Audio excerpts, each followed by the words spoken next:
बिस्मिल्लाहिर्रहमानिर्रहीम। मैंने ग्रुप पर कॉल डाला था और आप सबसे पूछा था कि कौन सा टॉपिक हमें करना चाहिए। तो आप सब ने मतलब मेजॉरिटी ऑफ बच्चों ने वोट किया कि सर मोमेंट्स ऑफ फोर्सेस करना चाहिए। तो इसके अंदर अच्छा, क्या आप क्लियर है आवाज़? क्या अब पहले से बेहतर है?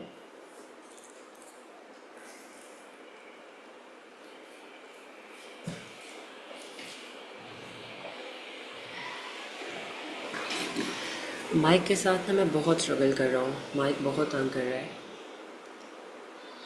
डिवाइस का माइक्रोफोन बिल्कुल सही है, बस जूम के अंदर इश्यूज़ आ रहे हैं। मैंने मल्टीपल सेटिंग्स ट्राई किए हैं आधा घंटा लगाकर, फिर भी आवाज़ इतनी क्लियर नहीं हो रही, रिकॉर्डिंग में भी कम आ रही है। मैं कोशिश करूँगा थोड़ा सा ऊंचा बोलूँ ताकि आवाज़ आ सके सही से। ठीक है, चलो बिस्मिल्लाह करते हैं। हमारा गोल ये होगा कि हमने इस लेक्चर के अंदर मोमेंट्स ऑफ फोर्सेस को कंप्लीट करना है और साथ एंड में कुछ पास पेपर क्वेश्चंस करने हैं। अगर ड्यूरेशन की बात की जाए तो तकरीबन 2 घंटे का सेशन होगा ये। ठीक है, चला जाओ। अच्छा, मोमेंट्स ऑफ फोर्सेस होता क्या है? रिविजन का ये मतलब नहीं है कि हम कॉन्सेप्ट छोड़ देंगे या स्क्रैच से स्टार्ट ही करेंगे। हम करेंगे स्क्रैच से, लेकिन पेस के साथ। सबसे पहले मोमेंट्स ऑफ फोर्सेस का मतलब क्या है? हम फोर्स लगा के बहुत कुछ कर सकते हैं, बहुत कुछ। जैसे कि क्या? एक ऑब्जेक्ट रुका हुआ है, हम उसे चला सकते हैं। एक ऑब्जेक्ट चल रहा है, हम उसे रोक सकते हैं। एक ऑब्जेक्ट की डायरेक्शन को चेंज किया जा सकता है फोर्स अप्लाई करके। एंड एक ऑब्जेक्ट को घुमाया जा सकता है फोर्स लगा के। एग्जाम्पल दूँ? आपकी फिंगर्स, आपके आर्म्स, आपकी नीज, आपके घर का डोर हैंडल, आपका टैप, क्या करते हो? आप फोर्स लगा के इन चीज़ों को रोटेट करते हो, है ना? दरवाज़ा खोलना होता है, आप हैंडल को पकड़ते हो यहाँ से, उसके ऊपर फोर्स अप्लाई करते हो, फिर वो रोटेट करता है और फिर आपका दरवाज़ा खुलता है। दरवाज़ा खोलने के लिए भी आप जोर लगाते हो, दरवाज़ा रोटेट करता है। तो मोमेंट्स ऑफ फोर्स का मतलब ये होता है कि भाईजान, आप फोर्स लगा के बहुत कुछ कर सकते हो। इवन आप फोर्स लगा के किसी चीज़ को रोटेट कर सकते हो, राइट? अब वो फोर्स जिसके ज़रिए से आप किसी चीज़ को रोटेट करते हो ना, उसको हम नाम देते हैं moments of force. By applying a force we can turn और रोटेट एन ऑब्जेक्ट। जैसे ये आपका डोर हैंडल है, आपने यहाँ पर फोर्स लगाई। फोर्स लगाने से क्या होगा? डोर हैंडल रोटेट कर जाएगा, घूम जाएगा। ठीक है, this turning effect of a force is known as a moment. Moment is the turning effect of a force about a pivot. ये सबसे सिंपल डेफिनेशन है जो आपके लिए समझने में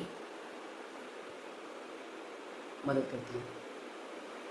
अब बहुत सारे एग्जांपल्स हैं डेली लाइफ में जहाँ पे आप फोर्स लगा के चीज़ों को रोटेट कर रहे होते हो। मैं कुछ एग्जांपल्स देता हूँ। सीसॉ देखा आपने? कभी तो देखा होगा सीसॉ, है ना? सीसॉ में क्या होता है? दरमियान में एक छोटा सा पिवट होता है। पिवट ये बताता हूँ क्या होता है। एक बंदा यहाँ बैठता है और एक बंदा यहाँ बैठता है, और क्या होता है? कभी एक बंदा नीचे जाता है, दूसरा बंदा ऊपर जाता है। कभी दूसरा बंदा नीचे आता है, पहला बंदा ऊपर जाता है। तो वो क्या रहा होता है कि आपका पूरा का पूरा सीसॉ इस पॉइंट के अबाउट टर्न कर रहा होता है ना? रोटेशन हो रही होती है। हम कैंची की बात कर लेते हैं। कैंची में भी जो इसके ये जो दो माउथ है, इसके जो जो भी बोलते हैं इसे, आप जब इस कैंची को खोलते हो और फिर जब बंद करते हो तो क्या होता है? ये जो इसके दो मुंह हैं ये रोटेट करते हैं। किस तरह रोटेट करते हैं? इस तरह से रोटेट करते हैं।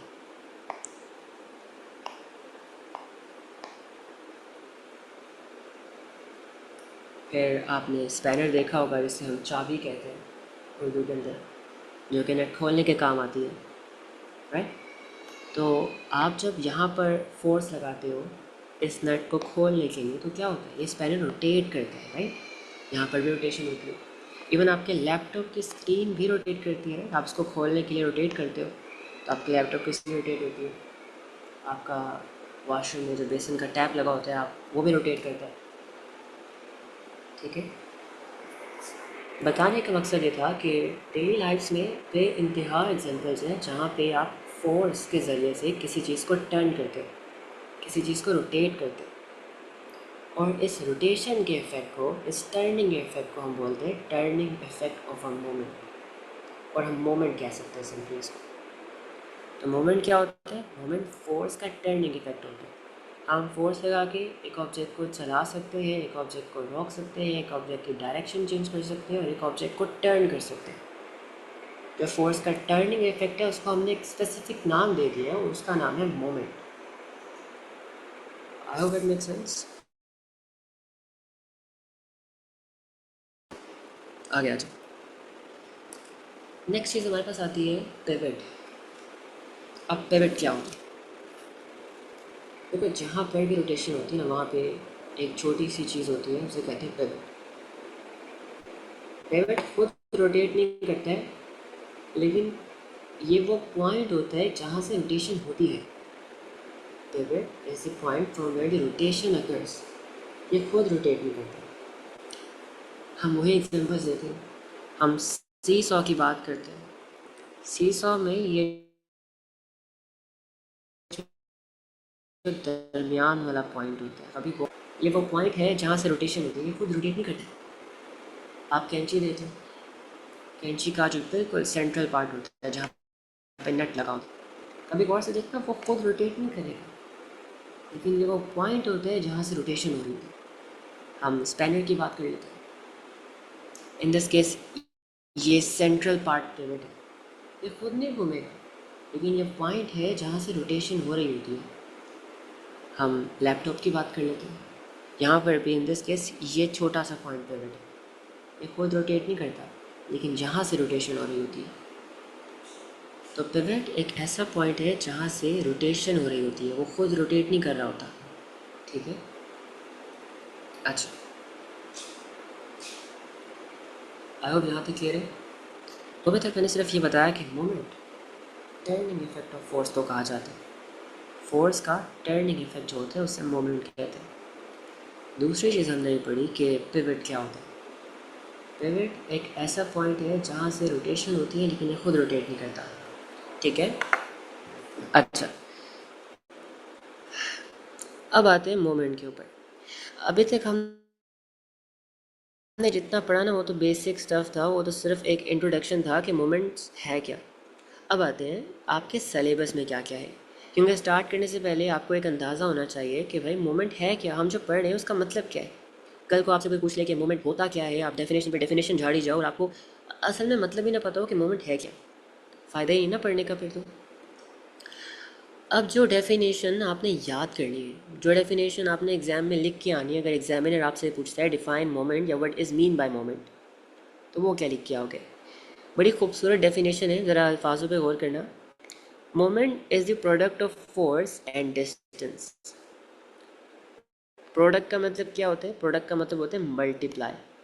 Moment is the product of force and distance from the pivot to the line of action of force. कुछ समझ नहीं आया? अच्छी बात है, नहीं समझ आया, क्योंकि समझाना मेरा काम है। ये डेफिनेशन थोड़ी सी क्लियर है, लेकिन at the end of this lecture इंशाल्लाह आपको ये बिल्कुल समझ आ जाएगा इसका मतलब क्या है। अच्छा, अभी के लिए बस इतना समझ लो कि मोमेंट क्या होते हैं। मोमेंट होते हैं फोर्स मल्टीप्लाई बाय डिस्टेंस। अच्छा, कौन सी फोर्स, कौन सा डिस्टेंस, ये चीज़ हमने अब डिस्कस करनी है डिटेल में। ठीक है, ओके। जैसे यहाँ पर हम एक एग्जांपल देखते हैं छोटी सी। Calculate the moment produced by Fred about pivot P. अब यहाँ पर आपके पास ये पिवट है, या आपके पास एक वुडन बार है और इसके ऊपर हमने एक बंदे को बिठाया हुआ है जिसका वेट 900 न्यूटन है। इसका नाम फ्रेड है, बहुत अच्छा बच्चा है ये। अब क्या होगा, जब फ्रेड यहाँ पर बैठेगा ना, तो फ्रेड के वेट की वजह से ये पूरा का पूरा वुडन बार टर्न हो जाएगा कुछ इस तरह से। और टर्न होने का क्या मतलब है? टर्न होने का मतलब ये है कि मोमेंट प्रोड्यूस होगा। जब भी टर्निंग होगी फोर्स की वजह से, वहाँ पर मोमेंट होगा। और यही मोमेंट हमने क्या करना है, कैलकुलेट करना है। अब मोमेंट कैसे निकालते हैं? मोमेंट निकालते हैं फोर्स मल्टीप्लाई बाई डिस्टेंस। सबसे पहले हम फोर्स की डायरेक्शन निकालते हैं। ये एरोज जो है ना, ये लाइन, ये वेक्टर सबसे इंपॉर्टेंट होते हैं, ये बात आपने याद रखनी है। अब ये फ्रेड है, इसका वेट कहाँ एक्ट कर रहा होगा? इसका वेट वर्टिकली डाउनवर्ड्स एक्ट कर रहा होगा कुछ इस तरह से। अच्छा, फोर्स आपके पास आ गई। अब आपको क्या चाहिए? अब आपको चाहिए डिस्टेंस। सर डिस्टेंस कौन सा लें, कहाँ का डिस्टेंस, किस तरह का डिस्टेंस, बताता हूँ। सबसे पहले ये समझो कि line of action of force किसे कहा जाता है।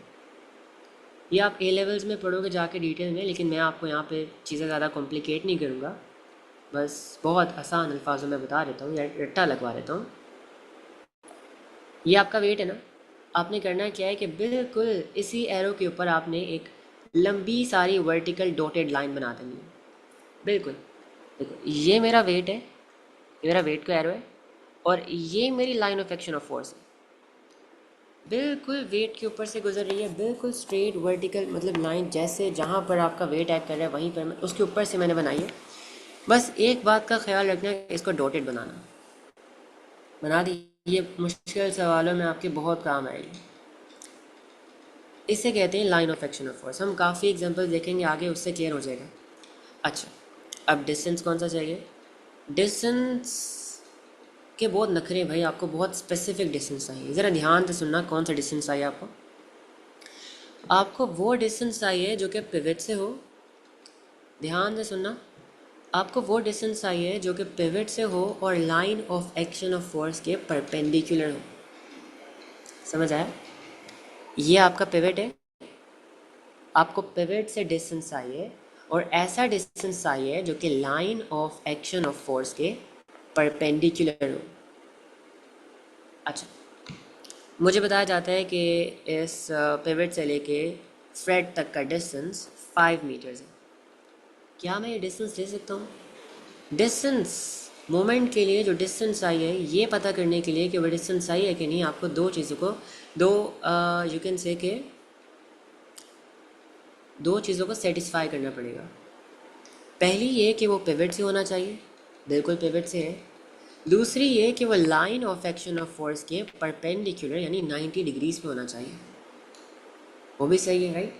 तो हम ये डिस्टेंस वाकई ले सकते हैं। अब मोमेंट निकालने के लिए आपको कुछ नहीं करना है, सिंपली मल्टीप्लाई कर दो। फोर्स आपकी 900 है, डिस्टेंस आपका 5 है, इन दोनों का मल्टीप्लाई कर दो, आपके पास आ जाएगा 4500। अब 4500 क्या है? याद रखो, एक क्वांटिटी के लिए सबसे ज़रूरी चीज़ क्या होती है? उसका यूनिट।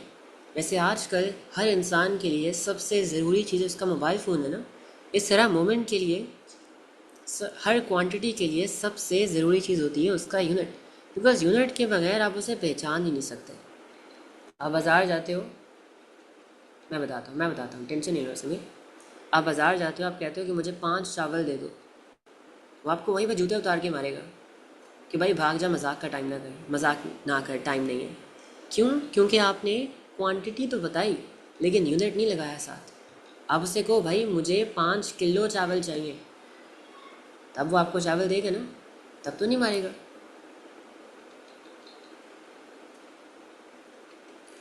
इसी तरह मोमेंट के लिए भी हमें यूनिट चाहिए होगा। अब वो यूनिट हम खुद बनाएंगे। कैसे? देखो, फोर्स और डिस्टेंस क्या हो रहे हैं, आपस में मल्टीप्लाई हो रहे हैं। आप इनको मल्टीप्लाई कर रहे हो, राइट? फोर्स का यूनिट होता है न्यूटन्स और डिस्टेंस का यूनिट होता है मीटर्स। क्योंकि दोनों क्वांटिटीज़ मल्टीप्लाई हो रही है आपस में, आप इनके यूनिट्स को मल्टीप्लाई कर दो। न्यूटन इंटू मीटर हो गया न्यूटन मीटर, राइट? आपका मोमेंट का जो एस आई यूनिट होता है, सिस्टम इंटरनेशनल यूनिट, वो होता है न्यूटन मीटर्स। ठीक है?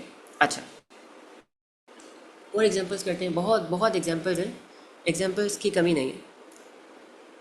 नेक्स्ट एग्जांपल देखो, calculate the moment produce by Fred about pivot P.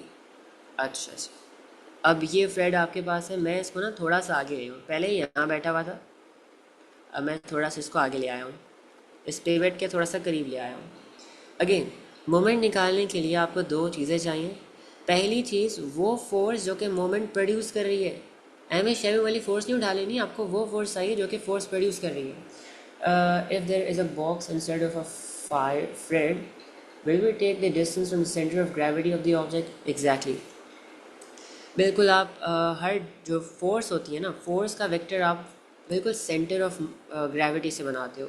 ये नेक्स्ट चैप्टर है, बेसिकली मैं थोड़ा सा ना आपको गाइड कर देता हूँ। अब ज़रा इमेजिन करो, आंखों के सामने देखो, हर ऑब्जेक्ट के ऊपर वेट ऐड कर रहे हैं, and her object millions of trillions of tiny pieces से मिलके बने, राइट? अगर हम एक बॉक्स की बात करें, छोटे से मेटल बॉक्स की बात करें, तो millions of trillions of tiny tiny particles से मिलके बने होते हैं। एटम से भी छोटे पार्टिकल्स होते हैं, चलो एटम्स दे देते हैं, एटम से मिलके बने, राइट? अब हर एटम का अपना मास होता है, तो हर एटम के ऊपर वेट लग रहा होगा। तो अगर एक छोटे से पीस में 1 ट्रिलियन एटम्स हैं, तो क्या हम 1 ट्रिलियन एटम एरोस बनाए वेट के? नहीं, हम ये एज्यूम करते हैं कि सारा का सारा वेट एक पॉइंट से ऐड कर रहा है। Millions of trillions of arrows कौन बनाए भाई? इतने एरोस बनाने के बजाय हम ये एज्यूम करते हैं कि सारा का सारा वेट एक पॉइंट से ऐड कर रहा है, और उस पॉइंट को कहते हैं सेंटर ऑफ मास, ठीक है? हमने पढ़ा ऊपर कि डिस्टेंस पिवट से लेके line of action of force तक होना चाहिए। अब line of action of force हमेशा ऑब्जेक्ट के सेंटर ऑफ मास से बनेगी, तो डिस्टेंस आप इनडायरेक्टली कह सकते हो कि रेगुलर ऑब्जेक्ट्स के लिए डिस्टेंस पिवट से सेंटर तक होना चाहिए। हम वहीं तक लेते हैं, ठीक है? अच्छा जी, calculate the moment produce by Fred about pivot P. तो फ्रेड का जो वेट है वो नीचे की तरफ एक्ट करेगा, और ये वेट ही वो फोर्स है जो यहाँ पर मोमेंट प्रोड्यूस करेगा, जो टर्निंग प्रोड्यूस करेगा। अब हमें डिस्टेंस चाहिए, लेकिन उससे पहले हम line of action of force बनाएंगे। अगेन ये फोर्स एक्ट कर रही है, इसके ऊपर इसी डायरेक्शन में एक स्ट्रेट लाइन बना दो, एक स्ट्रेट डॉटेड लाइन बना दो, उससे हम कह देंगे line of action of force. और डिस्टेंस पिवट से लेके line of action of force तक होना चाहिए, और याद रखो line of action of force के 90 डिग्रीज पे होना चाहिए। ये 2 मीटर जो है दोनों चीज़ों को सेटिस्फाई कर रहा है, इसको हम ले लेंगे डिस्टेंस। बताता हूँ, और इन दोनों को मल्टीप्लाई कर देंगे। 900 इंटू 2 आपके पास आ गया 1800, क्योंकि फोर्स न्यूटन्स में था और आपका डिस्टेंस मीटर्स में था, इसलिए आपने अपना यूनिट न्यूटन मीटर में लिया, ठीक है? अब ये चीज़ क्या है? ये चीज़ इसे कहते हैं perpendicular force into perpendicular distance. Perpendicular जो है ना, ये इतना ज़्यादा अप्रोप्रिएट वर्ड नहीं है, क्योंकि ये सही तरह बताता नहीं है डिस्टेंस के बारे में, राइट? परपेंडिकुलर डिस्टेंस पिवट से वो तो सही तरह स्पेसिफाई नहीं करता है, इसीलिए आपको ये चीज़ याद रखनी है कि आपका डिस्टेंस पिवट से होना चाहिए और line of action of force के परपेंडिकुलर होना चाहिए, ओके? अच्छा जी, अच्छा, अब थोड़ा सा नीचे आते हैं, एक और एग्जांपल देते हैं जी। ये याद करना पड़ेगा आपको, इसमें इतना ख़ास नहीं है, आप बस ये याद कर लो ना कि मोमेंट जो है फोर्स इनटू डिस्टेंस है। फोर्स कौन सी है? फोर्स वो फोर्स है जो कि मोमेंट प्रोड्यूस कर रही है, जो कि टर्निंग इफेक्ट प्रोड्यूस कर रही है, वो वाली फोर्स है। और डिस्टेंस कौन सा है? डिस्टेंस वो है जो कि पिवट से लेके line of action of force तक है, और line of action of force के परपेंडिकुलर है। बस ये याद करना है। देखा, इतना छोटा सा था। पिवट क्या होता है? तो समझिए, देखो, पिवट वो पॉइंट है जहाँ से रोटेशन होती है। ये पॉइंट खुद रोटेट नहीं करता, लेकिन ये वो पॉइंट है जहाँ से चीज़ें रोटेट करती हैं। जैसे आपने देखा होगा, आपकी जो कैंची होती है, कैंची के दरमियान में छोटा सा स्क्रू होता है, वो खुद रोटेट नहीं कर रहा होता, लेकिन वो पॉइंट होता है जहाँ से रोटेशन हो रही होती है। अच्छा भाई, अब हमारे पास लेडीज़ हैं, तो ये भी बैठ गई यहाँ पे सीसॉ के ऊपर, और हमने क्या करना है, इनका इनका मोमेंट निकालना है। अच्छा, सबसे पहले हम फोर्स मार्क कर लेंगे। तो वो फोर्स, यस कह सकते हैं, वो फोर्स जहाँ से जो जो रोटेशन प्रोड्यूस कर रही होती है, हमें वो फोर्स चाहिए। तो इन दिस केस इनका इनका मास, इनका वेट होगा, और वेट जो है वर्टिकली डाउनवर्ड्स एक्ट कर रहा होता है। इमेजिन कर लेते हैं कि इनका वेट है 10,000 न्यूटन्स, 10,000 न्यूटन्स इनका वेट है, और ये पिवट से 5 मीटर दूर बैठी हुई है। इनका मोमेंट निकालना है। मोमेंट निकालने के लिए आपको दो चीज़ें चाहिए होती है। पहला, आपको फोर्स चाहिए होता है जो कि टर्निंग प्रोड्यूस कर रही होती है। दूसरा, आपको पिवट से डिस्टेंस चाहिए होता है, पिवट से लेके line of action of force तक डिस्टेंस चाहिए होते हैं, जो कि line of action of force के 90 डिग्रीज पे होता है। ये नहीं मैं बताऊंगा, ये नहीं मैं बताऊंगा, ये आप खुद पूछ लेना। अच्छा, तो इनका वेट 10,000 न्यूटन है और डिस्टेंस जो है 5 मीटर है। मल्टीप्लाई करो, आ गया 50,000 न्यूटन मीटर। न्यूटन मीटर क्यों? क्योंकि देखो फोर्स आपका न्यूटन्स में थी और डिस्टेंस आपका मीटर्स में था, इसलिए आपका मोमेंट भी न्यूटन मीटर में आता है। अब ज़रा एक चीज़ ध्यान से देखना, अब पढ़ने लगे रिलेशंस, रिलेशनशिप पढ़ेंगे। अब पढ़ेंगे कि मोमेंट का क्या रिलेशन है डिस्टेंस के साथ और क्या रिलेशन है फोर्स के साथ, यानी वेट के साथ, इन दो तीनों के। जब फ्रेड 5 मीटर दूर बैठा हुआ था तो, और फ्रेड का वेट 900 न्यूटन था, तो मोमेंट कितना प्रोड्यूस हो रहा था? 4500। आप मुझे कर दो ना, 5-6 लोगों के मैसेज आए हैं, मैं एक्सेप्ट कर देता हूँ। वो इतने सारे मैसेजेस एक साथ आ गए थे तो मैं नहीं देख पा रहा था ना। हो सकता है कुछ नीचे चले गए हों, तो आप मुझे दोबारा से मैसेज कर देना, मैं एक्सेस दे दूँगा इंशाल्लाह रात तक ना। अच्छा, आप ज़रा एक चीज़ गौर से देख लो, सारे इम्पोर्टेंट चीज़ है। ओके, तो जब फ्रेड पिवट से 5 मीटर दूर बैठा हुआ था तो क्या हो रहा था? उसका जो मोमेंट था वो 4500 न्यूटन मीटर था। आप फ्रेड को जब थोड़ा सा करीब ले आए पिवट के, पहले यहाँ बैठा हुआ था, पहले 5 मीटर दूर था, अब 2 मीटर दूर है। आप फ्रेड को थोड़ा सा करीब ले आए तो देखो मोमेंट पे क्या इफेक्ट आया, मोमेंट कम हो गया। पहले 4500 न्यूटन मीटर था, अब 1800 न्यूटन मीटर हो गया। कितना कम हो गया? वही बंदा है, वही वेट है, वही फोर्स है, लेकिन सिर्फ डिस्टेंस को कम करने से, राइट, डिस्टेंस को कम करने से आपका मोमेंट कम हो गया। अब ज़रा इस एग्जांपल को देखो, यहाँ पर ये फ्रेड है और ये वो खातून है। फ्रेड जो है पिवट से 5 मीटर दूर बैठा हुआ है और ये खातून जो है पिवट से ये भी 5 मीटर दूर ही बैठी हुई है। फ्रेड का वेट है 900 कर है, वो 4500 न्यूटन मीटर है, लेकिन ये जो खातून मोमेंट प्रोड्यूस कर रही है वो 50,000 न्यूटन मीटर है। इतने फ़र्क है, ये खातून ज़्यादा फोर्स लगा रही है जबकि वो फ्रेड बेचारा कम फोर्स लगा है। तो हमने एक और चीज़ सीखी, जितना ज़्यादा पिवट से डिस्टेंस होगा उतना ज़्यादा मोमेंट क्रिएट होगा, जितना कम पिवट से डिस्टेंस होगा उतना कम मोमेंट क्रिएट होगा, और जितनी ज़्यादा फोर्स आप लगाओगे उतना ज़्यादा मोमेंट, जितनी कम फोर्स लगाओगे उतना कम मोमेंट। Exactly exactly. नहीं नहीं, ये is from another universe I guess, क्योंकि जितनी मर्जी भाई हेल्दी हो,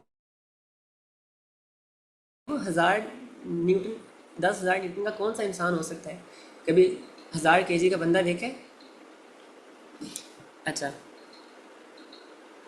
अच्छा, एक और चीज़ है, मीटिंग ना कभी भी एंड होती होगी तो ये एक रिकरिंग लिंक है, अल्हम्दुलिल्लाह शुक्र है, मसला हल हुआ है इतने सारे लिंक्स का। तो दोबारा इसी लिंक से ज्वाइन कर लेना, जैसे ही मीटिंग एंड होगी ना 1 से 2 मिनट तक दोबारा स्टार्ट कर लूँगा, इसी लिंक से ज्वाइन कर लेना, ठीक है? चलो, अच्छा, तो मोमेंट का, तो हम रिलेशनशिप पढ़ रहे थे कि मोमेंट का डिस्टेंस के साथ क्या रिलेशन है और मोमेंट का फोर्स के साथ क्या रिलेशन है। तो मोमेंट का डिस्टेंस के साथ डायरेक्ट रिलेशन है। अच्छा, अब डायरेक्ट रिलेशन का मतलब क्या होता है? डायरेक्शन का मतलब कि डायरेक्ट से आप समझो कि इनके दरमियान जो रिश्ता है वो भाइयों वाला है, सगे भाइयों वाला रिश्ता है, लाइक बहुत प्यार मोहब्बत है। अगर आप किसी एक चीज़ को बढ़ाते हो तो दूसरे भी बढ़ेगी, एंड अगर आप एक चीज़ को कम करते हो तो दूसरी भी कम होगी। ये इस टाइप का रिलेशन है इनके दरमियान, ठीक है? जैसे अगर आप पिवट से डिस्टेंस बढ़ाते हो तो आपका मोमेंट इंक्रीज हो जाएगा, और अगर आप पिवट से डिस्टेंस कम करते हो तो आपका मोमेंट कम हो जाएगा। Same was with the force as well, force के साथ भी मोमेंट का डायरेक्ट रिलेशन है। अच्छा, अब देखो, रोटेशन ना दो तरह की हो सकती है। आप चीज़ों को दो ही तरह से टर्न कर सकते हो, एक आप उनको क्लॉकवाइज टर्न कर सकते हो और एक आप उनको एंटी क्लॉकवाइज टर्न कर सकते हो। देख, क्लॉकवाइज एंटी क्लॉकवाइज क्या है? आपने कभी घड़ी देखी होगी, राइट? क्लॉक कहते हैं उसे, जो वक्त दिखाती है। आपने देखा होगा उसके अंदर ना एक रेड कलर की सुई होती है जो कि चल रही होती है। अब जिस डायरेक्शन में घड़ी की सुई घूमती है ना उस डायरेक्शन को कहते हैं क्लॉकवाइज रोटेशन, और उस डायरेक्शन के अगेंस्ट वाली को कहते हैं एंटी क्लॉकवाइज रोटेशन। अच्छा, तो क्लॉक्स के डायरेक्शन में जो रोटेशन होती है उसे कहते हैं क्लॉकवाइज रोटेशन, और ये वो होती है वो रोटेशन। और वो रोटेशन जो घड़ी की डायरेक्शन के अगेंस्ट होती है उसे कहते हैं एंटी क्लॉकवाइज रोटेशन, और वो होती है कुछ इस तरह से। ठीक है, अब एक और चीज़, क्लॉकवाइज रोटेशन से जो मोमेंट प्रोड्यूस होता है उसे कहते हैं क्लॉकवाइज मोमेंट, और एंटी क्लॉकवाइज रोटेशन से जो होता है उसे कहते हैं एंटी क्लॉकवाइज मोमेंट। ठीक है, काफ़ी सिंपल चीज़ थी। अच्छा जी, अब रिजल्टेंट मोमेंट क्या होता है? अच्छा, इमेजिन करो, बल्कि यहाँ पर एग्जांपल देखो कि अभी तक हमने ऊपर सिर्फ ऐसे एग्जांपल्स देखी जहाँ पर एक ही ऑब्जेक्ट था जो टर्निंग इफेक्ट प्रोड्यूस कर रहा था। क्या हो जब मल्टीपल ऑब्जेक्ट्स हों जो कि टर्निंग इफेक्ट प्रोड्यूस कर रहे हों या करने की कोशिश कर रहे हों? तब क्या होगा? तब आपका ऑब्जेक्ट किस डायरेक्शन में घूमेगा और उसका रिजल्टेंट मोमेंट क्या होगा? राइट, ये फाइंड करने के लिए हम रिजल्टेंट मोमेंट निकालते हैं। एग्जाम्पल देखते हैं। अच्छा, वैसे इसका रूल नहीं है, आप क्लॉकवाइज में से एंटी क्लॉकवाइज माइनस कर दो या एंटी क्लॉकवाइज में से क्लॉकवाइज माइनस कर दो, लेकिन हम एक चीज़ पर स्टिक करते हैं। Resultant moment is equals to anti clockwise moment minus clockwise moment. ऐसे कर लो, ज़्यादा आसान है। अच्छा, एग्जाम्पल करते हैं। ये आपका पिवट है एंड ये आपके पास एक वुडन बार है। यहाँ पर आपके पास एक एप्पल है जिसका वेट है 100 न्यूटन्स, और यहाँ पर आपका उसी एप्पल का मोबाइल है और इसका वेट है 50 न्यूटन्स।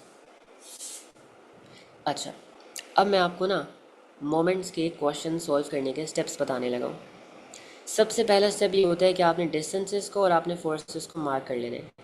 अब क्योंकि जो रोटेशन प्रोड्यूस होगी वो इन दोनों के वेट्स की वजह से होगी, तो वेट जो है वो नीचे की तरफ एक्ट कर रहे हैं।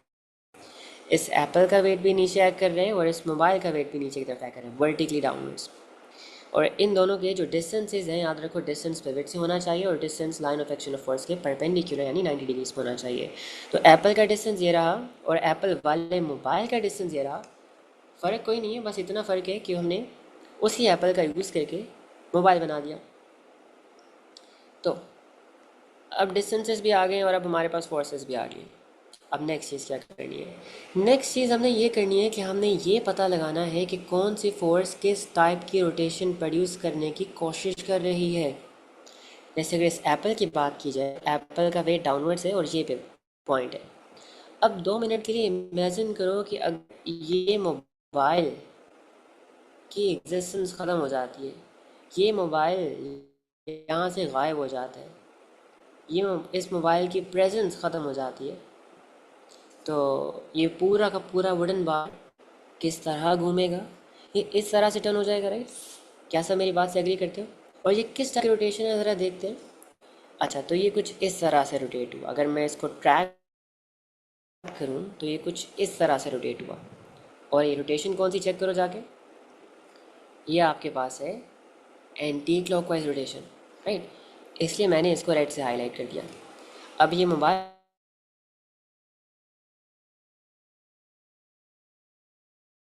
फ़ोन जो है इस पूरे सिस्टम्स को कुछ इस डायरेक्शन में घुमाने की मैं, ठीक है। अच्छा, अयान भाईजान क्या कहना चाहते हो?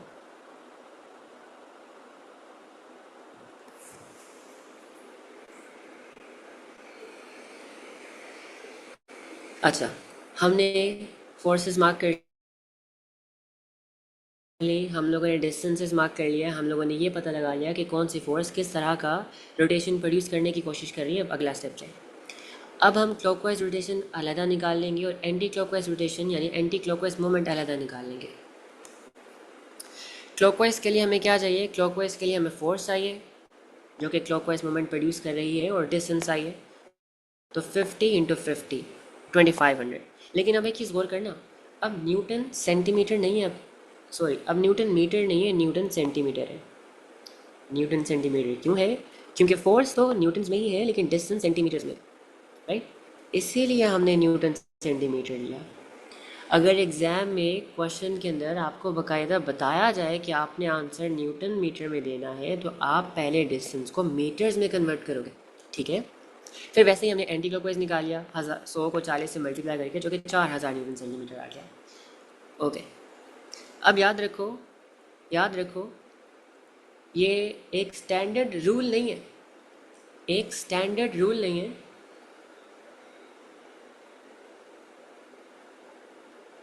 ओके, बताता हूँ। एमसीक्यू पेपर में 1 मार्क का क्वेश्चन आएगा, थ्योरी के अंदर 7 मार्क का भी आ सकता है, 8 मार्क का भी आ सकता है, 5 मार्क का भी आ सकता है। If clockwise movement is greater than still the resultant movement formula will still same. हाँ बिल्कुल सेम रहेगा, कोई मसला ही नहीं। अच्छा, सेम रहेगा, कोई मसला नहीं। मैं बताता हूँ, ये पॉजिटिव नेगेटिव यहाँ पर मैग्नीट्यूड साइज डायरेक्शन कुछ नहीं बता रहा। ये बताता हूँ क्यों लगाया हमने, और अपना तरीका भी बताऊँगा कि मैं कैसे करता था। और अगर आप बात करो एटीपी के अंदर, एटीपी के अंदर भाई 10 मार्क का भी आ सकता है, 15 मार्क का भी आ सकता है, और 8 मार्क का भी आ सकता है, 6 मार्क का सवाल भी आ सकता है इसके ऊपर, राइट। वैरायटी है, बड़ी बड़ी वैरायटी है इसके अंदर। तो बस ये याद रखियो कि हम पता क्या करते हैं, हम क्लॉकवाइज को एक परंपरा है समझ लो, कि हम क्लॉकवाइज को नेगेटिव लेते हैं और एंटी क्लॉकवाइज को पॉजिटिव लेते हैं, राइट। वैसे ही पॉजिटिव नेगेटिव लगा लेते हैं। अब इससे आसानी क्या होती है वो बताता हूँ। मुझे पता है कि भाई रिजल्टेंट मोमेंट निकालने के लिए एंटी क्लॉकवाइज में से क्लॉकवाइज माइनस करना होगा। एंटी क्लॉकवाइज 4000 है और क्लॉकवाइज 2500 है, माइनस कर दो, 1500 न्यूटन सेंटीमीटर आ रहा है। अब ये पॉजिटिव क्या बता रहे हैं, ये पॉजिटिव ये बता रहे हैं जो रिजल्टेंट बना है ना ये एंटी क्लॉकवाइज है। अगर यहाँ पर नेगेटिव होता तो वो नेगेटिव एंड में आपने पॉजिटिव नेगेटिव हटा देना, एंड में आपने एंटी क्लॉकवाइज या क्लॉकवाइज ये लिखना है। प्लस हुआ तो एंटी क्लॉकवाइज लिखना, नेगेटिव हुआ तो क्लॉकवाइज लिखना और नेगेटिव हटा देना, ठीक है। और एग्जांपल्स देखते हैं ना। हाय मुझे बहुत दुख लगा है, मेरी सालगिरह नहीं हुई है, ना ही केक काटा था, तो काट लेते हैं आज मेरा केक। ये आ गया मेरा केक, एक छोटा केक है, एक बड़ा केक है।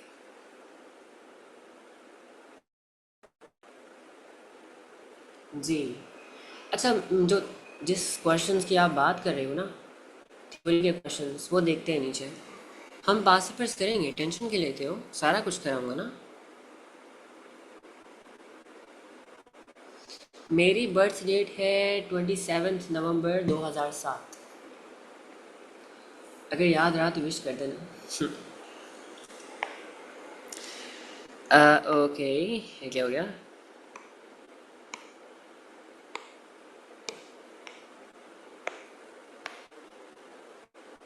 भाई क्या हो, ठहर जाओ एक सेकेंड।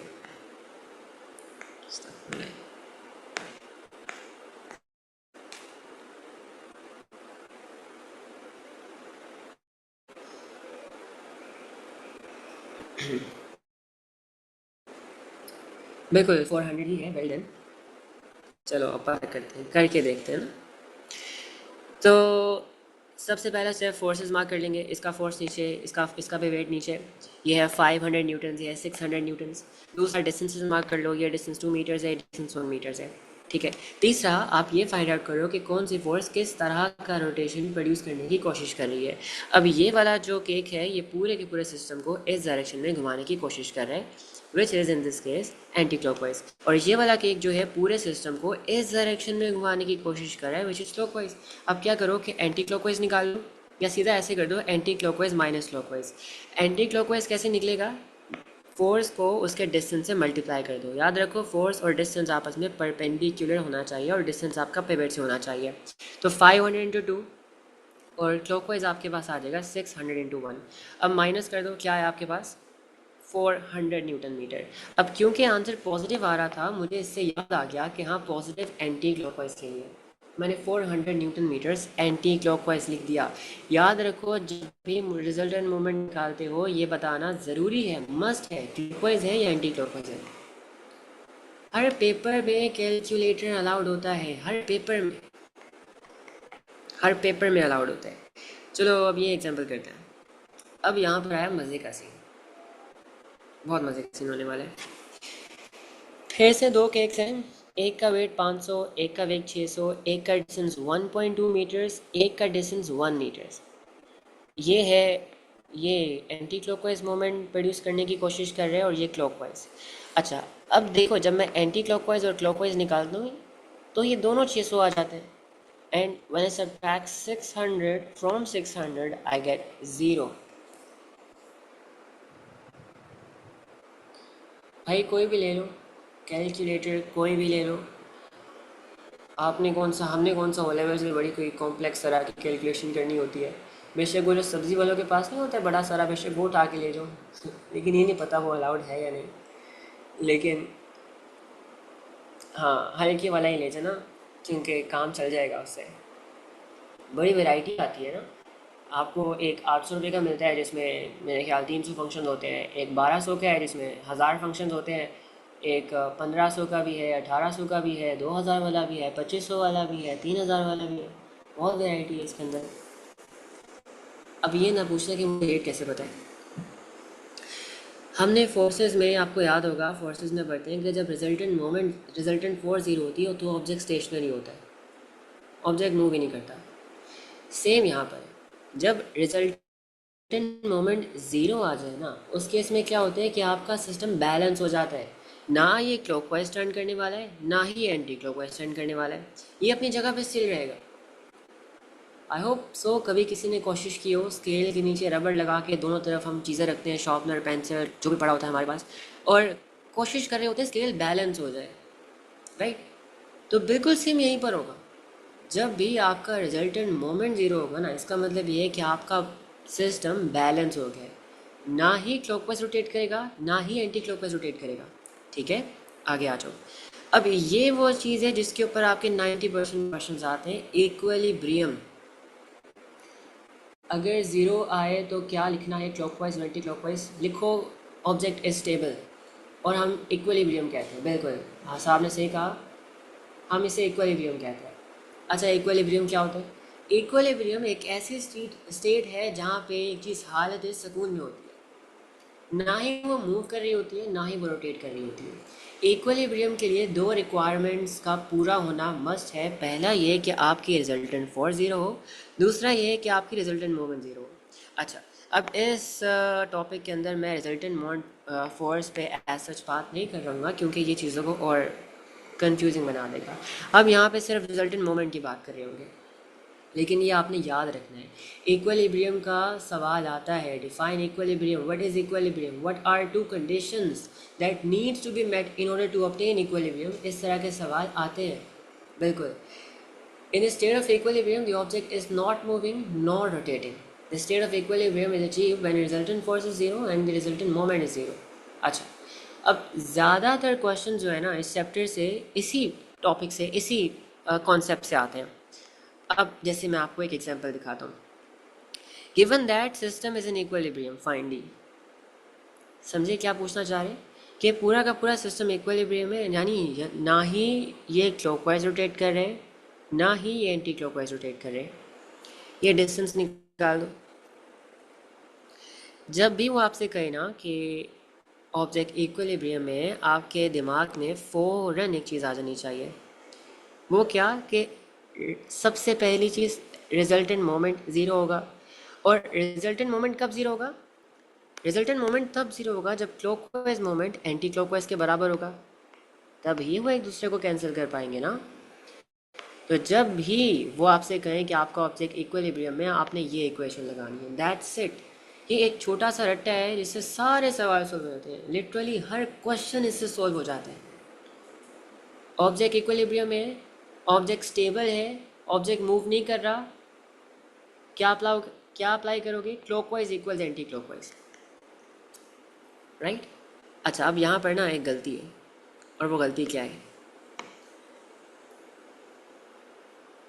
एग्ज़ाम में जब आपसे कहते हैं ना कि एक ऑब्जेक्ट आपके पास इक्विलिब्रियम है या रोटेट नहीं कर रहा है, तो उसका मोमेंट क्या होगा, उसका रिजल्टेंट मोमेंट ज़ीरो होगा, राइट। ये इक्वेशन बिल्कुल ठीक है, क्लॉकवाइज इक्वल्स एंटी क्लॉकवाइज। लेकिन यहाँ पे मैं छोटा सा एक ट्वीक करना चाहूँगा, और वो ये है कि sum of anti clockwise is equals to sum of clockwise. There can be multiple objects producing a moment. हो सकता है 3 ऑब्जेक्ट्स क्लॉकवाइज प्रोड्यूस कर रहे हैं, 4 ऑब्जेक्ट एंटी क्लॉकवाइज प्रोड्यूस कर रहे हैं। तो जितने भी ऑब्जेक्ट्स क्लॉकवाइज प्रोड्यूस कर रहे हैं उनका सम, और जितने भी ऑब्जेक्ट्स एंटी क्लॉकवाइज प्रोड्यूस कर रहे हैं उनका सम, मोमेंट का सम बराबर होना चाहिए in order to obtain equilibrium. अब सवाल सॉल्व करते हैं।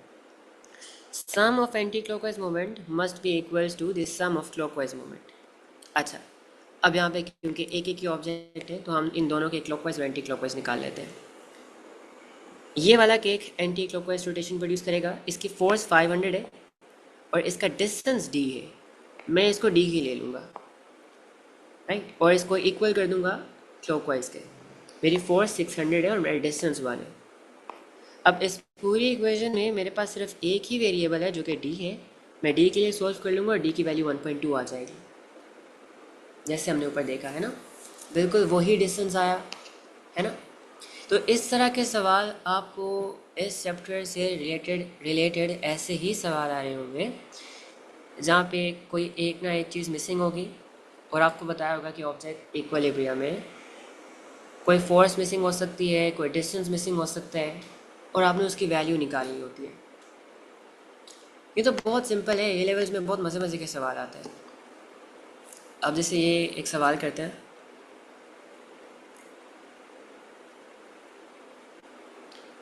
Given that the system is in equilibrium, system equilibrium है। इक्विलिब्रियम का वर्ड सुनते साथ ही आपके माइंड में आ जाना चाहिए कि sum of anti clockwise must be equal to sum of clockwise movement. अच्छा, अब ये वाला cake again anti clockwise rotation produce कर रहे हैं और ये वाला क्लॉकवाइज। एंटी क्लॉकवाइज निकालने के लिए आप फोर्स लोगे 500, डिस्टेंस लोगे 2, और क्लॉकवाइज निकालने के लिए फोर्स आप इस टाइम W लोगे, क्योंकि आपको फोर्स की वैल्यू नहीं पता। आपको सिर्फ ये बताया हुआ है कि इसका वेट आपने निकालना है, आपको सिर्फ ये बताया हुआ है कि सिस्टम इक्विलिब्रियम है। तो फोर्स को हम W ले लेंगे, राइट, और डिस्टेंस को हम 1 ले लेंगे। अब इस पूरी इक्वेशन में आपके पास जो एक अननोन वैल्यू है W है, हम W के लिए सॉल्व करेंगे। W is equals to 500 times 2 divide by 1, तो क्या आ गया 1000 न्यूटन्स। क्या यहाँ तक सबको समझ आया? Is it clear till now? ये चीज़ क्लियर है कि हम इस तरह के सवाल कैसे सॉल्व करते हैं? ठीक हो गया। और क्वेश्चंस करते हैं।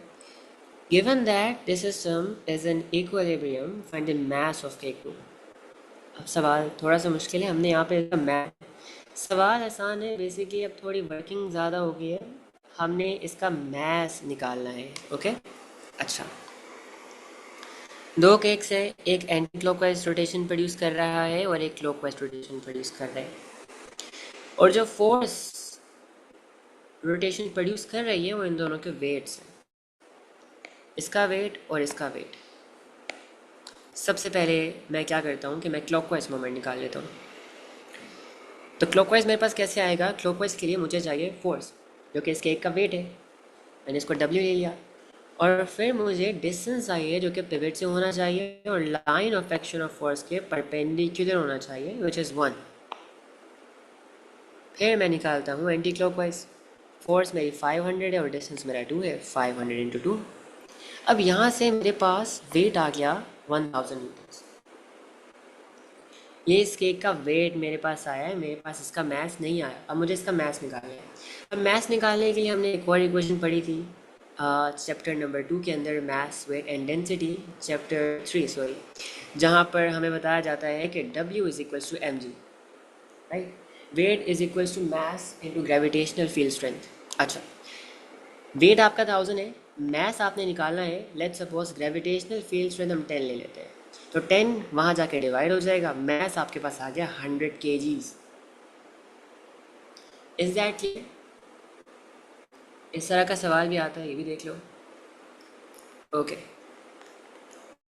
अब एक और स्पेशल टाइप करते हैं। अब ये सवाल ना मेरा आपके लिए।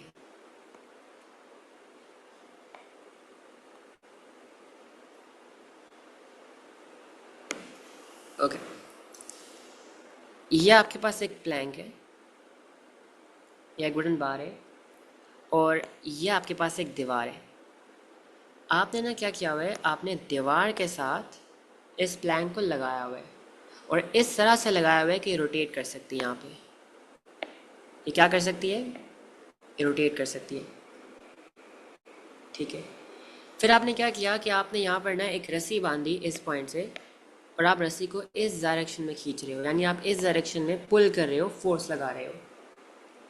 अब आपको तीन डिस्टेंसेस गिवन है, एक D1, एक D2 और एक D3। बताओ मैं कौन सा डिस्टेंस दूंगा मोमेंट के लिए। मेरा सवाल आप दोनों से है, आप दोनों को आना चाहिए, आसाब एंड वहाज।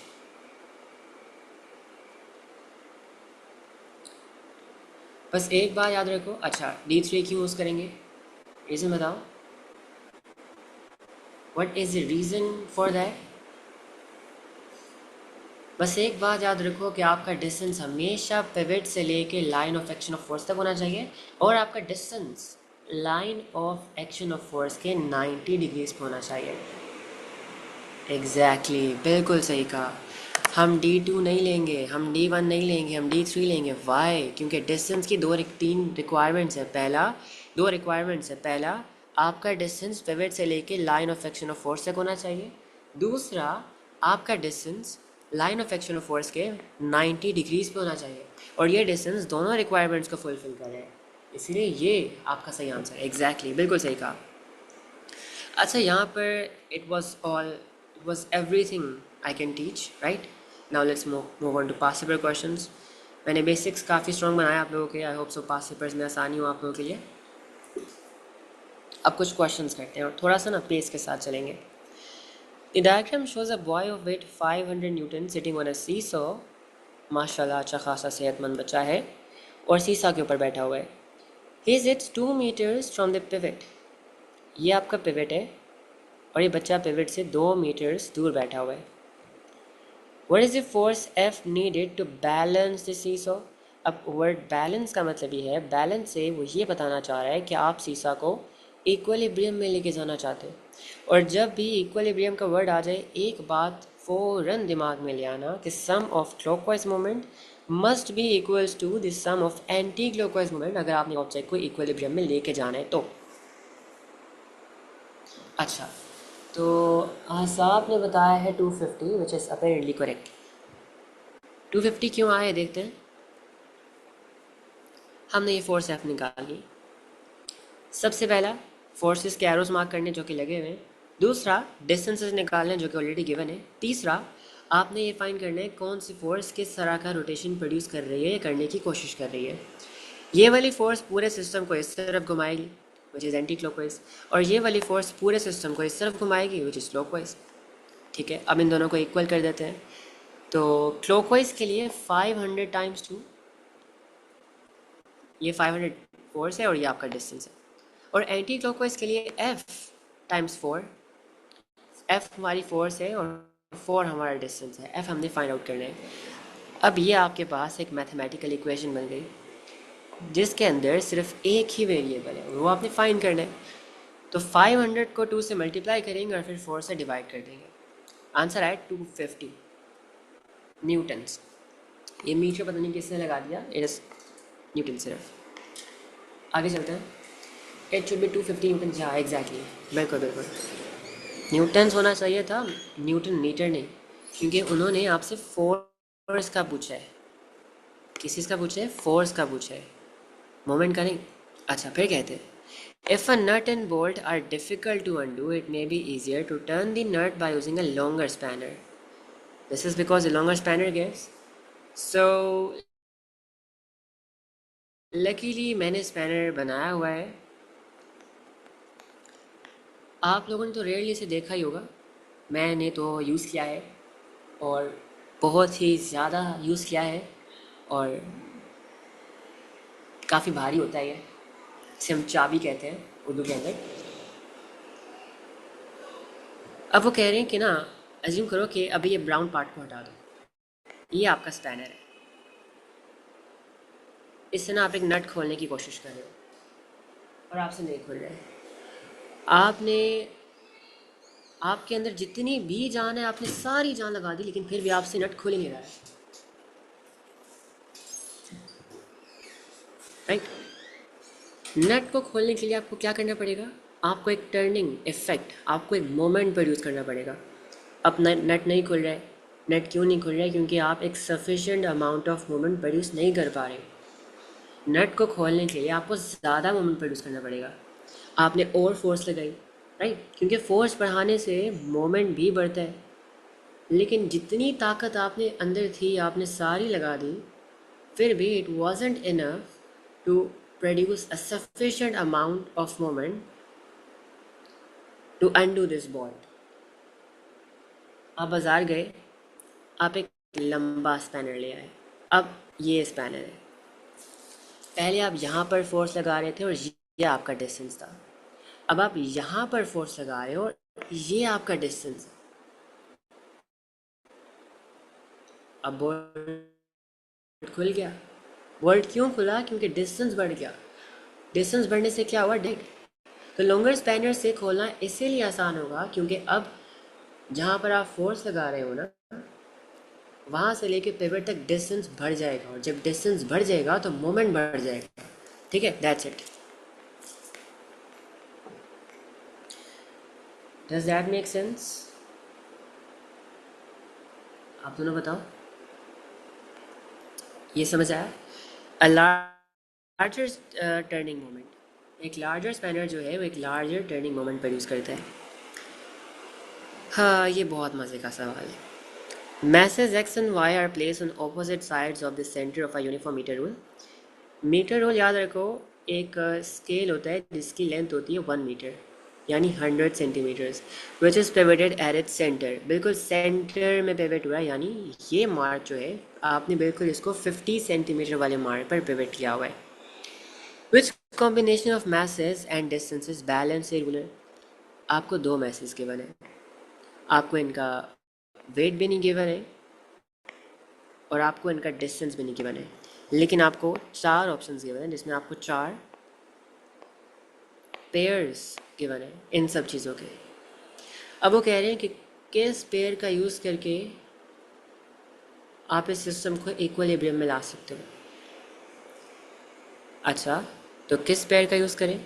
हम उस पेयर का यूज़ करेंगे जहाँ पर आपका क्लॉकवाइज मोमेंट एंटी क्लॉकवाइज के बराबर आ जाएगा। तो हम option A, option B, option G सारी वैल्यूज़ को बारी बारी लगा कर देखेंगे। क्या करेंगे? लगा कर देखेंगे, ठीक है। मैं ए से स्टार्ट करता हूँ।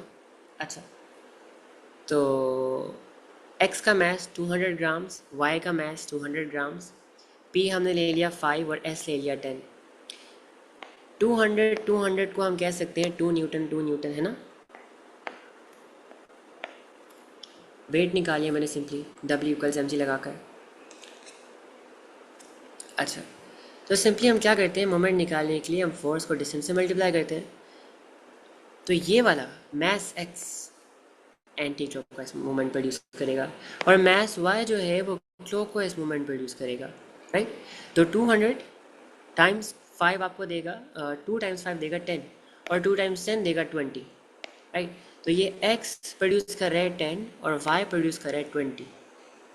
तो क्या ये बैलेंस हो सकता है? नहीं हो सकता है। हमें वो ऑप्शन चाहिए जहाँ पर आपका क्लॉकवाइज मोमेंट एंटी क्लॉकवाइज के बराबर आ जाए। अब हर ऑप्शन को चेक नहीं करेंगे, हम सी को चेक करते हैं डायरेक्टली। मैंने क्या किया कि मैंने x का मास ले लिया 400 ग्राम्स, इसको हम कह सकते हैं 4 न्यूटन्स। अब ये 4 न्यूटन्स कहाँ से आया? इन केस अगर यूट्यूब पे कोई रिकॉर्डिंग सुनेगा तो बता देता हूँ। हम वेट निकालते हैं मास को ग्रेविटेशनल फील्ड स्ट्रेंथ से मल्टीप्लाई करके, राइट। और वेट ही वो फोर्स है जहाँ पे टर्निंग प्रोड्यूस करेगा। तो मास आपके पास कितना है? अगर हम इसको केजीज में कन्वर्ट करें तो ये आपके पास है 0.4, और ग्रेविटेशनल फील्ड स्ट्रेंथ को हम राउंड ऑफ करके 10 ले लेते हैं, ये आपको दे देगा 4 न्यूटन्स, ठीक है। अच्छा, इसका वेट है 4 न्यूटन्स और इसका वेट है 3 न्यूटन्स। ये डिस्टेंस p है 15 सेंटीमीटर्स, सॉरी 12 सेंटीमीटर्स और डिस्टेंस एस है 16 सेंटीमीटर्स, राइट। अगर अब आप क्लॉकवाइज मोमेंट निकालते हो, 3 को 16 से मल्टीप्लाई करते हो तो आपके पास आता है 48 न्यूटन मीटर। वहीं पे अगर आप एंटी क्लॉकवाइज निकालते हो और फोर्स को यानी 4 को डिस्टेंस से मल्टीप्लाई करते हो, 12 से मल्टीप्लाई करते हो, तो आपके पास यहाँ पर भी 48 न्यूटन मीटर आता है। तो क्या हो गया, क्या हमारा जो रिक्वायरमेंट थी क्या वो सेटिस्फाई होगी? क्या आपका क्लॉकवाइज एंटी क्लॉकवाइज के बराबर आ गया? बिल्कुल आ गया। तो ऑप्शन सी में जो पेयर है, अगर हम ये यूज़ करते हैं तो क्या होगा कि आपका ऑब्जेक्ट इक्विलिब्रियम में आ जाएगा। ठीक है, डज दैट मेक सेंस? आपने बस इस सवाल के अंदर हर ऑप्शन में दिए गए पेयर ऑफ वैल्यूज़ का यूज़ करना था और आपने देखना था कि किस पेयर ऑफ वैल्यूज़ का यूज़ करके आपका ऑब्जेक्ट इक्विलिब्रियम में आ रहा है। और इक्विलिब्रियम में तब आएगा जब क्लॉकवाइज एंटी क्लॉकवाइज के बराबर होगा। ठीक है, आगे आ जाओ।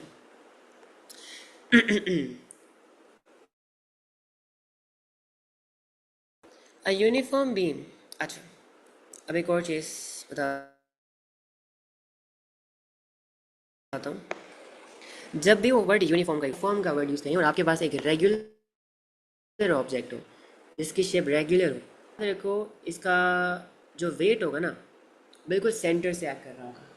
कहाँ से एक्ट कर रहा होगा? बिल्कुल सेंटर से एक्ट कर रहा होगा। ठीक है, the beam is balanced by 3 weights in the position shown.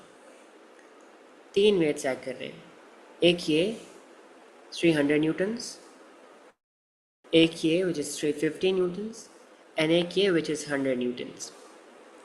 What is the length of D? आपने ये लेंथ निकालनी है। एक डिस्टेंस आपको ये गिवन है, एक डिस्टेंस आपको ये गिवन है, एक डिस्टेंस आपको ये गिवन है। सबसे पहला स्टेप क्या है? सबसे पहला स्टेप ये है कि फोर्सेस मार्क करना और उनके डिस्टेंसेस मार्क करना। पहली फोर्स ये है, दूसरी ये है, तीसरी ये है। इस फोर्स का डिस्टेंस ये है, इस फोर्स का डिस्टेंस ये है और इस फोर्स का डिस्टेंस ये है। समझ आ गया? आप जब पहले एक पढ़ लेते हो ना, फिर सवाल में आपके लिए मुश्किल नहीं होती आपको। अब डी की लेंथ निकालनी है, लेंथ कैसे निकालें ये देख लेते हैं। तो क्योंकि आपका सिस्टम इक्विलिब्रियम में बैलेंस्ड है तो हम फिर से वो यूज़ करेंगे, sum of clockwise is equals to sum of anti clockwise. अब समझ आएगा इस सम का मतलब क्या है। सम का मतलब ये है कि जितने भी ऑब्जेक्ट्स क्लॉकवाइज मोमेंट प्रोड्यूस कर रहे हैं उन सब का इंडिविजुअली मोमेंट निकालो और उसे ऐड कर दो। ठीक है, जैसे यहाँ पर एक फोर्स ये है, हम पहले बात करते हैं एंटी क्लॉकवाइज की, या चलो क्लॉकवाइज की बात कर लेते हैं। ये आपका फोर्स है 350 और आपका डिस्टेंस पिवट से डी है 350 टाइम्स जी।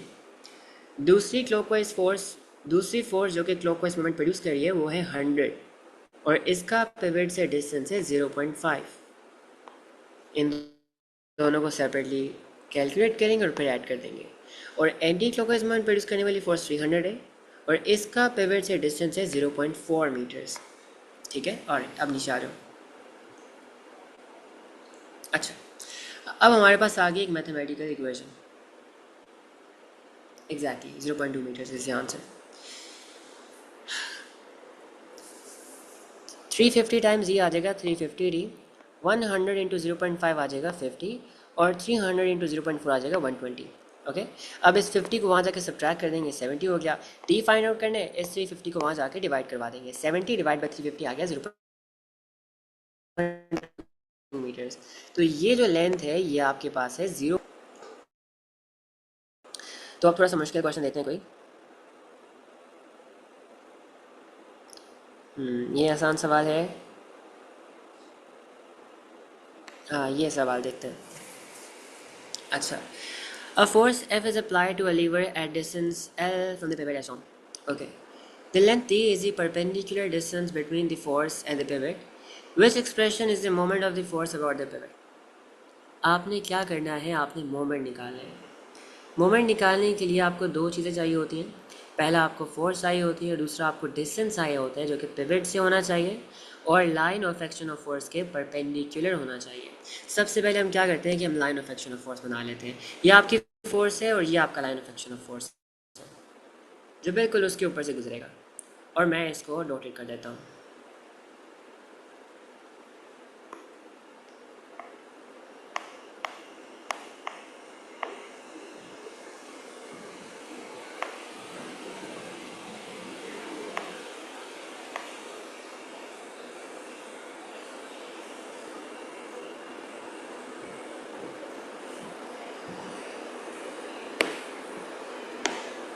अच्छा, ये आपकी फोर्स है और ये इसका line of action of force है। आपका डिस्टेंस पिवट से होना चाहिए और line of action of force के परपेंडिकुलर होना चाहिए। ये डी डिस्टेंस डी जो है हमारी बहुत रिक्वायरमेंट्स को सेटिस्फाई कर रहा है। मेरी ड्राइव है आपके पास क्या? अच्छा, आप प्राइम अकेडमी के ग्रुप्स के अंदर होगे ना, तो वहाँ पर एक फ़ोल्डर लगा हुआ है डिस्क्रिप्शन के अंदर CI रिसोर्सेज के नाम पे। वहाँ पे आप ओ लेवल रिसोर्सेज के अंदर जाना, वहाँ पे एक फ़ोल्डर होगा O levels IGCSE physics Prime Academy के नाम पे। उसे खोलना, वहाँ पर मेरी सारी वर्कशीट्स नोट्स वगैरह सारा स्टफ वहाँ पे अपलोडेड है, वहाँ से ले लेना। ओके, अब मोमेंट निकालने के लिए हम क्या करते हैं कि फ़ोर्स को उसके डिस्टेंस से मल्टीप्लाई कर देते हैं। तो ये आपकी फोर्स रही, ये आपका डिस्टेंस, F इंटू डी करो, आंसर सी आ गया। अब ये एक बहुत ज़्यादा मज़े का सवाल है। अब फोर्स F causes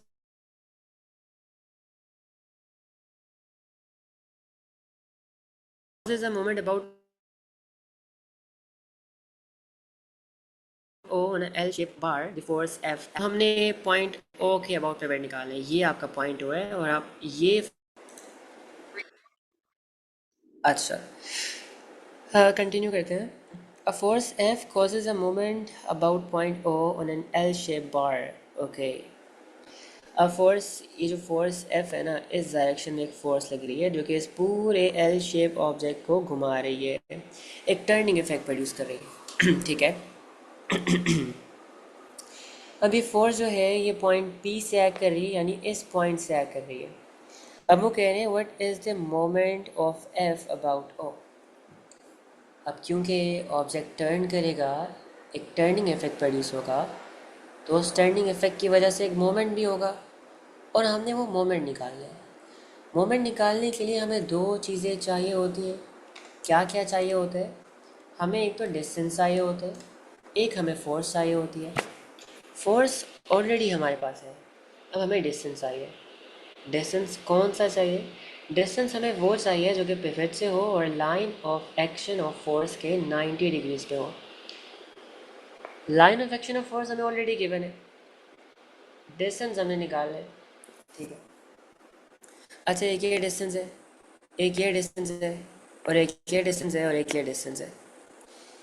इन दोनों को तो हम ले ही नहीं सकते क्योंकि ये पिवट से है ही नहीं, क्योंकि ये पिवट से नहीं है।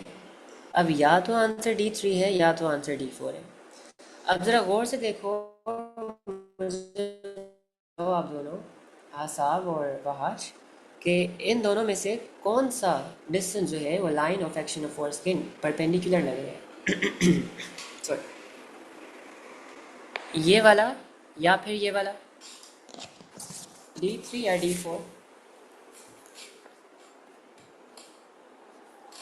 आई होप मेरी आवाज़ क्लियर है। ठीक है, D4।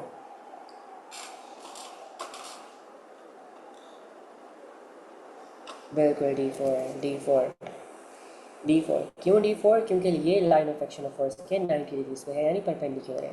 ठीक है, अच्छा अब मोमेंट में हम कुछ नहीं करते हैं, सिर्फ फोर्स को डिस्टेंस से मल्टीप्लाई कर देते हैं। फोर्स वो जो कि मोमेंट प्रोड्यूस कर रही हो और डिस्टेंस वो जो कि पिवट से लेके line of action of force तक हो और line of action of force के परपेंडिकुलर हो। तो simply F into D4 is my answer. F into D4 आपके पास आ जाएगा FD4। यहाँ से आपका आंसर आ गया D। और अच्छा, अब एक ये सवाल कर लेते हैं।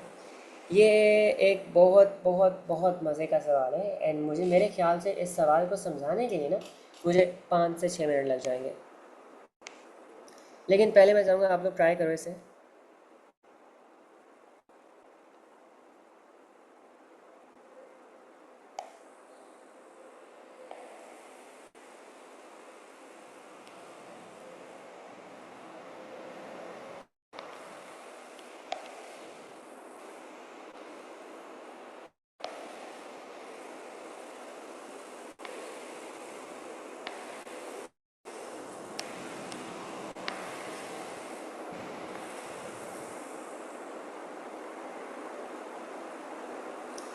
ये क्वेश्चन ट्राई करो।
अच्छा,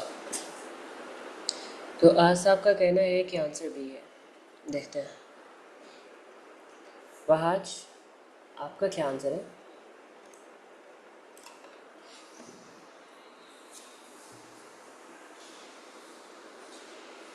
चलो, दोनों ने बी कह दिया। अब समझते हैं सवाल कहना क्या चाह रहे हैं।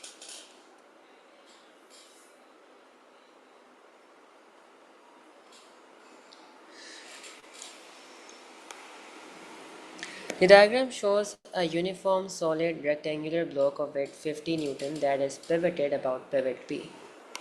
अच्छा, सबसे पहली चीज़ जो मैं हाईलाइट करना चाहूँगा वो क्या है? वो है द वर्ड यूनिफॉर्म। दूसरा चीज़ मैं हाईलाइट करूँगा वेट 50 न्यूटन्स। ये हम सेंटर ऑफ मास में पढ़ते हैं, लेकिन बता देता हूँ, जो ऑब्जेक्ट्स यूनिफॉर्म होता है, जिन ऑब्जेक्ट्स का मास यूनिफॉर्मली डिस्ट्रीब्यूटेड होता है ना, उसका उनका वेट बिल्कुल सेंटर से एक्ट करता है, राइट? अब ऐसा क्यों होता है ये मैं थोड़ा सा रीज़न दे देता हूँ। इतना डिटेल में नहीं जाऊँगा, लेकिन एक छोटी सी रीजनिंग दे देता हूँ। जिन लोगों को लग रहा होगा कि हमें बिल्कुल समझ नहीं आया, मैं छोटा सा एक्सप्लेन कर देता हूँ थोड़ा सा।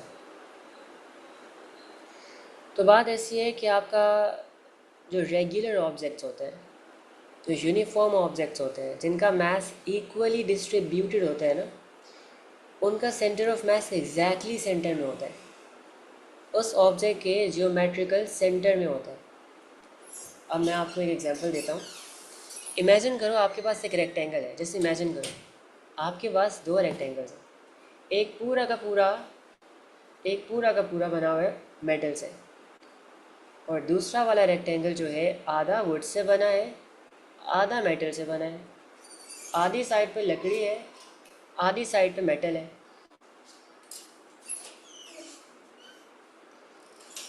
तो क्या आपको लगता है उस ऑब्जेक्ट का सेंटर ऑफ मास बिल्कुल सेंटर में होगा? बिल्कुल नहीं। उसका सेंटर ऑफ मास कहाँ पर होगा? उसका सेंटर ऑफ मास कहीं और होगा, मेटल वाले हिस्से में कहीं होगा। ठीक है, तो हमारा यहाँ पे मेन पॉइंट ऑफ डिस्कशन ये था कि वो ऑब्जेक्ट्स जिनका मास यूनिफॉर्मली डिस्ट्रीब्यूटेड होता है, यूनिफॉर्म ऑब्जेक्ट्स होते हैं, उनका centre of mass exactly centre में होता है, और आपका वेट जो है वो एक आपके सेंटर ऑफ मास से एक्ट करता है। ठीक है, ये चीज़ आपने याद रखनी है। यहाँ पर उन्होंने आपको बना के दिया हुआ है कि ये आपका सेंटर ऑफ मास है जी, और ये आपका वेट है, लेकिन मोस्ट क्वेश्चन वो बताते नहीं हैं। आपने खुद फिगर आउट करना होता है इन की वर्ड से। Okay, the height of the block is 40 centimetres. इसकी हाइट जो है वो कितनी है? वो 40 है। हाइट इसकी 40 है और बेस इसकी 8 सेंटीमीटर्स है। अच्छा, देख ली चीज़ हमने। Which horizontal force F just make the block start to rotate about pivot P? अच्छा जी, ये सबसे इम्पोर्टेंट लाइन है। It just makes the block start to rotate about pivot P. अच्छा, ज़रा इमेजिन करना कि ये आपका पिवट है, और इसके अबाउट ये बॉक्स किस तरह रोटेट कर सकता है पहले ये दिखाता हूँ। ये कुछ इस तरह से रोटेट कर सकता है। ठीक है, अगर आप यहाँ पर फोर्स लगाओगे, आप यहाँ पर फोर्स लगा रहे हो,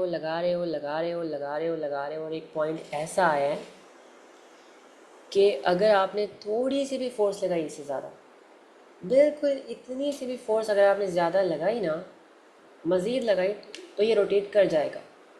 start to rotate, just about to start to rotate का मतलब पता है क्या है? बिल्कुल अभी रोटेट होना शुरू नहीं हुआ, अभी खड़ा हुआ है। लेकिन अगर आपने फोर्स मज़ीद थोड़ी सी भी बढ़ाई तो रोटेट कर जाएगा, जैसे बिल्कुल ऐसा आपने कहा। अब क्योंकि अभी रोटेट नहीं कर रहा, तो हमारे पास वही इक्वेशन अभी भी वैलिड है, sum of clockwise equal sum of anti clockwise, क्योंकि ये अभी भी इक्विलिब्रियम में है। जस्ट अबाउट टू स्टार्ट और जस्ट अबाउट टू टर्न का मतलब ये है कि अभी टर्न नहीं हो रहा, होने वाला है। अगर मज़ीद थोड़ी सी भी फोर्स लगाए तो रोटेट हो जाएगा, लेकिन अभी नहीं हो रहा। और अगर नहीं हो रहा है तो हम अप्लाई कर सकते हैं क्लॉकवाइज इक्वल्स एंटी क्लॉकवाइज। अच्छा जी, ठीक हो गया। अब सेकंड स्टेप क्या है कि हम फोर्सेस और उनके डिस्टेंसेस मार्क कर लेते हैं। तो एक ये फोर्स है आपकी और इसका डिस्टेंस ये है। एक आपकी ये वाली फोर्स है। याद रखो आपकी जो फोर्सेस और डिस्टेंसेस हैं आपस में परपेंडिकुलर होनी चाहिए। ठीक है, एक फोर्स आपके पास ये है। अच्छा, अब इसका डिस्टेंस क्या होगा ये आपने फिगर आउट करना है।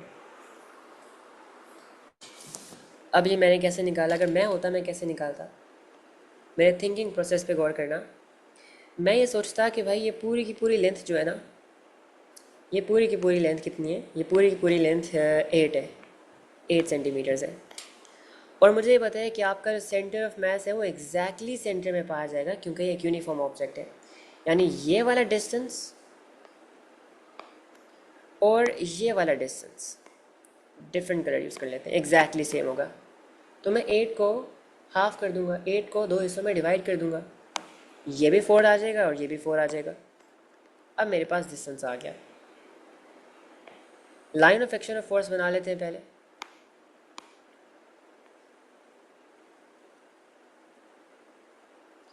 यह आ गया आपका line of action of force.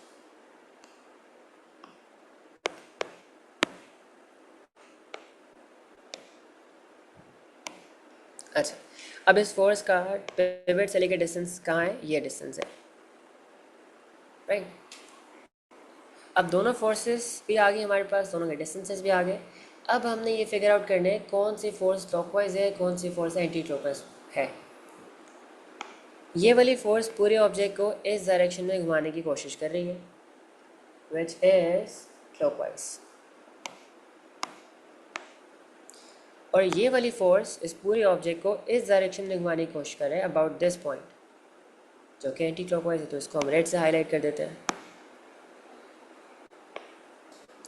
And बाकी वही प्रोसेस है, आप सिंपली फिर से क्लॉकवाइज इक्वल्स एंटी क्लॉकवाइज निकालोगे और क्या करोगे कि आप एफ़ की वैल्यू निकाल लोगे कुछ इस तरह से, देख सकते हो। और आपके पास क्या आएगा, 5 newton as your answer. B बिल्कुल सही का आंसर भी है। ये कीवर्ड्स देख लो, just start to rotate, about to turn या जस्ट अबाउट टू रोटेट। इन सब केसेस में आपने sum of clockwise equal sum of anti clockwise ही लगाना है, राइट। अच्छा, नीचे आ जाओ। तो हम लोगों ने मुश्किल सवाल सारे कर लिए हैं, ये सब अब बेसिक क्वेश्चन हैं। सबसे मुश्किल सवाल हम लोग कर चुके हैं।